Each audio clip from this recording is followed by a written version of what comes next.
एक समय की बात है। एक छोटे से गांव में अनन्या नाम की एक युवती रहती थी।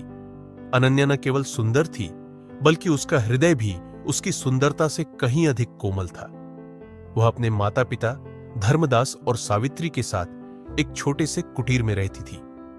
अनन्या हर सुबह नदी के किनारे जाती, पानी भरती और अपने परिवार की सेवा करती। उसकी सरलता और मेहनत ने उसे गांव की प्रिय बना दिया था। लेकिन अनन्या के जीवन में एक गहरा दर्द छुपा हुआ था।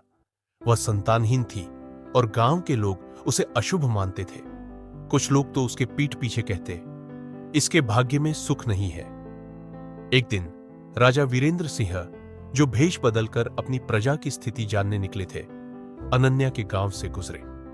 उनकी नजर अनन्या पर पड़ी, जो नदी के किनारे पानी भर रही थी। उसकी सरलता और सौंदर्य ने राजा का मन मोह लिया।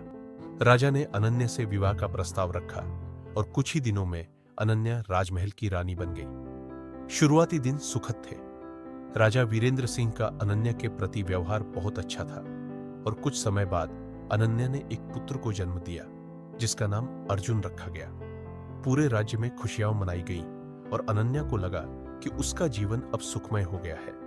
लेकिन यह खुशी ज्यादा दिनों तक नहीं टिकी। धीरे धीरे राजा का मन अनन्या से हटने लगा। एक दिन राजा ने एक अन्य महिला, मृणालिनी, से विवाह कर लिया। मृणालिनी सुंदर तो थी, लेकिन उसका हृदय कठोर था। उसने अनन्या को हमेशा नीचा दिखाने की कोशिश की। वह राजा के कान भरती रहती, अनन्या अशुभ है, उसके कारण राज्य में दुर्भाग्य आएगा। राजा ने मृणालिनी की बातों पर विश्वास कर लिया और अंततः अनन्या को महल से निकाल दिया। उसके पुत्र अर्जुन को राजा ने अपने पास रख लिया। अनन्या बेबस होकर अपने माता पिता के घर लौट आई, लेकिन उसके माता पिता की मृत्यु के बाद वह पूरी तरह अकेली हो गई। उसके पास न तो रहने का ठिकाना था और न ही खाने का साधन। एक दिन भूख और प्यास से बेहाल होकर वह एक नीम के पेड़ के नीचे गिर पड़ी। उसी समय एक दयालु महिला, कमला, ने उसे देखा और उसे अपने घर ले गई। कमला ने अनन्या को नहलाया, अच्छे कपड़े पहनाए और खाना खिलाया। धीरे धीरे अनन्या ने अपने दुखों को कमला के साथ बांटना शुरू किया। कमला ने अनन्या को समझाया, बेटी, जीवन में दुख और सुख दोनों आते हैं, लेकिन हमें हार नहीं माननी चाहिए। तुम मेरे साथ रहो और हम मिलकर अपना जीवन बिताएंगे। अनन्या ने कमला की बात मानी और उसके साथ रहने लगी। वह घर के कामों में कमला की मदद करती और धीरे धीरे उसकी जिंदगी में फिर से रोशनी आने लगी।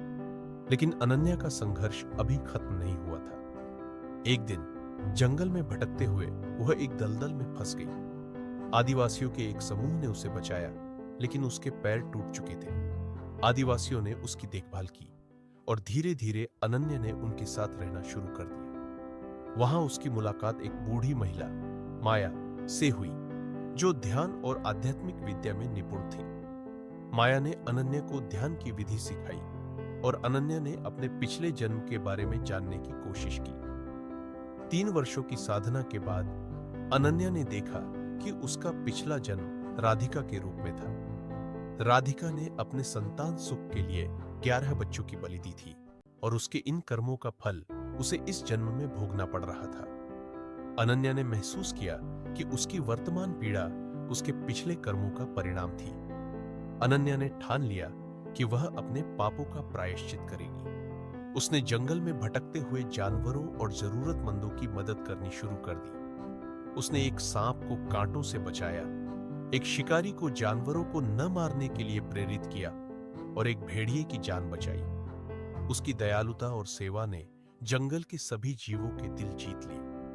अपने अंतिम समय में अनन्या ने महसूस किया कि उसकी आत्मा अब शांत है। उसने अपने पापों का प्रायश्चित कर लिया था और उसकी आत्मा को मोक्ष मिल गया था। अनन्या की मृत्यु के बाद जंगल में चमत्कारी परिवर्तन हुए। बारिश होने लगी, नदियां भर गईं और पेड़ पौधे हरे भरे हो गए। सभी ने महसूस किया कि अनन्या की आत्मा अब भी जंगल में मौजूद है और उसकी दयालुता ने सभी के जीवन को बदल दिया है। यह कहानी हमें यह सीख देती है कि हमारे कर्म हमारे भविष्य को निर्धारित करते हैं। अगर हमने पिछले जन्म में गलत कर्म किए हैं, तो उनका प्रायश्चित इस जन्म में अच्छे कर्मों से किया जा सकता है। दूसरों की सेवा और दयालुता हमें आंतरिक शांति और मोक्ष की ओर ले जाती है।